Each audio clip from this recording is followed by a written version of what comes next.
ఓ పక్కన నిన్నగాక మొన్ననే ఇజ్రాయెల్ రఫా ఏదైతే గాజాలో ఉన్నటువంటి వన్ ఆఫ్ ద సిటీ 10 లక్షల మంది జనాభా ఉన్నటువంటి నగరంలో ఆకస్మిక దాడి చేసి ఇద్దరు తమ బందీలను విడిపించుకుపోయింది.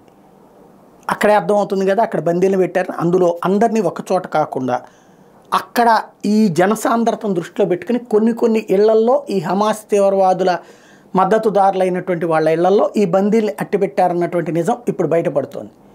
అది జాగ్రత్తగా పసిగట్టినటువంటి ఇజ్రాయెల్ అటాక్ చేసింది, ఇద్దరిని విడిపించింది. మిగతాదంతా రఫా మొత్తాన్ని స్వాధీనం చేసుకుని బందీలను విడిపించుకోవడానికి ప్రయత్నిస్తుంది. దీంతో ఇప్పుడు హమాస్ వాళ్ళు అరబ్ దేశాల ద్వారా, ప్రపంచ దేశాల ద్వారా, లేదా హమాస్ తీవ్రవాదులకు అనుకూలంగా ఉండేటటువంటి వాళ్ళ ద్వారా ఒత్తిడి తెచ్చే ప్రయత్నం చేస్తున్నారు. అందులో ప్రధానమైనటువంటిది ఇప్పుడు చైనా, రష్యా కూడా.